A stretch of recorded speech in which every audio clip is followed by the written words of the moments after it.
اعوذ باللہ من الشیطان الرجیم، بسم اللہ الرحمن الرحیم۔ تمام مومنین کو السلام علیکم۔ آج میرا موضوع ہوگا شب قدر کی راتوں پر۔ شب قدر کی راتوں کی فضیلت بہت زیادہ ہے، جس میں رسول پاک صلی اللہ علیہ وآلہ وسلم کا فرمان ہے کہ شب قدر کی راتیں 1000 مہینوں کی راتوں سے بہتر راتیں ہیں۔ شب قدر کی راتیں معصومین علیہ السلام نے فرمایا ہے کہ 19ویں کی رات بھی شب قدر کی رات بنتی ہے، 21ویں کی رات بھی شب قدر کی رات بنتی ہے، 23ویں کی رات بھی شب قدر کی رات بنتی ہے۔ جیسے میں نے آپ کو بتایا کہ رسول اللہ صلی اللہ علیہ وآلہ وسلم نے فرمایا کہ یہ راتیں 1000 مہینوں کی راتوں سے افضل راتیں ہیں۔ ان راتوں میں کچھ مشترکہ عمل ہے، کچھ مخصوصہ عمل ہے۔ میں جو آپ کو عمل بتاؤں گی وہ تینوں راتوں میں کیے جا سکتے ہیں۔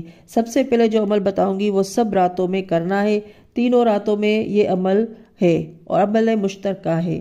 سب سے پہلے غسل کرنا ہے، اسی غسل کے ساتھ نماز مغرب و عشاء بجا لائے اور اعمالوں کو بجا لائے۔ دوسرا عمل یہ ہے کہ رسول اللہ صلی اللہ علیہ وآلہ وسلم نے فرمایا جو بھی یہ عمل کرے گا وہ اپنی جگہ سے نہ اٹھے گا، وہی عبادت کے مصلی پر ہی رہے گا، اسی کے والدین کو بخشا جائے گا۔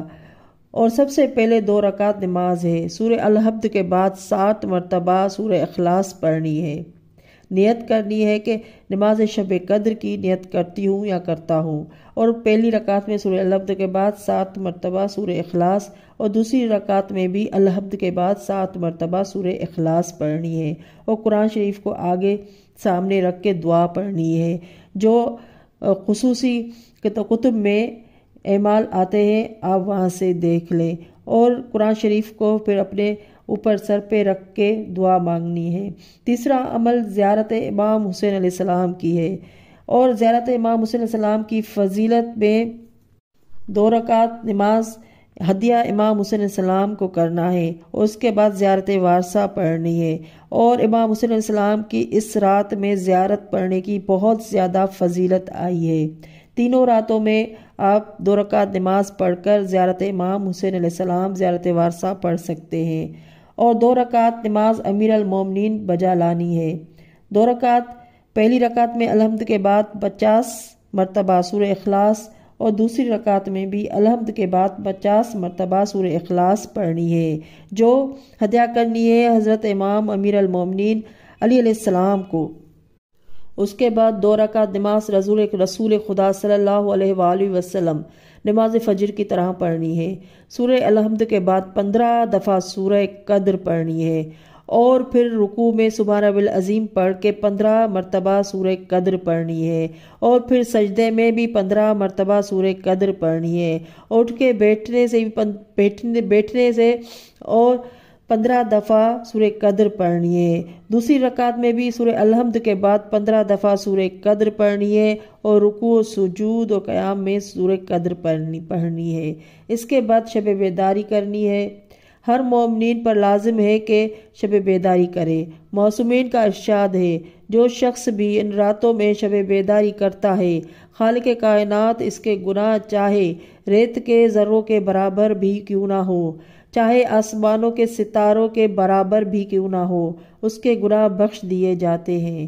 جو بھی انسان راتوں میں شب بیداری کرے گا وہ بخش دیا جائے گا، اور اس کے والدین بخش دیے جائیں گے، اور تمام رات خالق کائنات کے ذکر میں گزارے تو پروردگار عالمین اتنا ثواب اسے عطا فرمائے گا، اتنا ثواب عطا فرمائے گا جو بے حساب ہے۔ شب بیداری کرنا ہے۔ اب آپ نے شب بیداری کرنی ہے تو شب بیداری میں جو آگے آنے والا عمل ہے وہ 100 رکعت نماز پڑھنی ہے، یعنی 2 کر کے فجر کی طرح۔ اگر آپ یہ 100 رکعت نماز بجا لا سکتے ہیں تو لائیں، تو اگر آپ نہیں لا سکتے تو آپ اپنی قضا نمازیں پڑھیں۔ جس مومن کی بھی قضا نمازیں بچتی ہے وہ 6 دن کی قضا نمازیں پڑھیں۔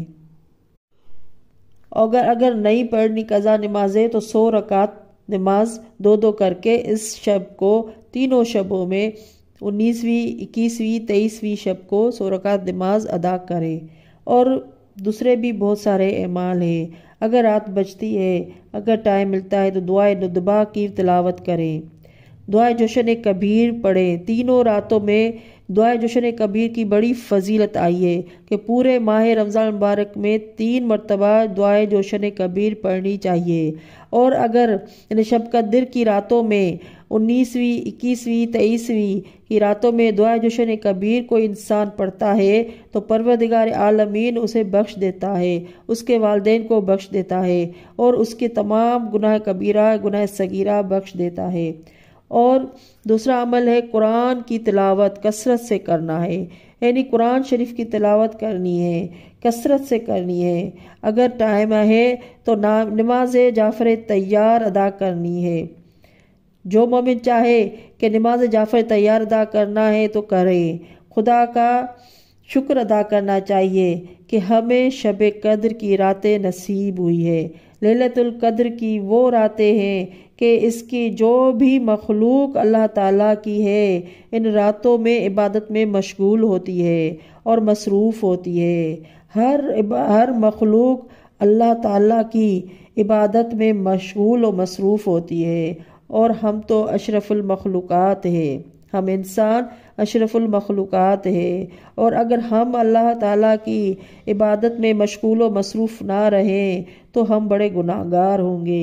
ان 3 راتوں میں اگر ہم جو بھی چاہیں گے تو پروردگار عالمین ہمیں عطا کرے گا، ہمیں بخش دے گا، ہمارے گناہوں کو بخش دے گا، ہمارے والدین کو بخش دے گا۔ اور رسول اللہ صلی اللہ علیہ وآلہ وسلم نے فرمایا ہے جو بھی مومن یہ اعمال بجا لاتا ہے تو پروردگار عالمین اس کو اس کے والدین کو بخش دے گا۔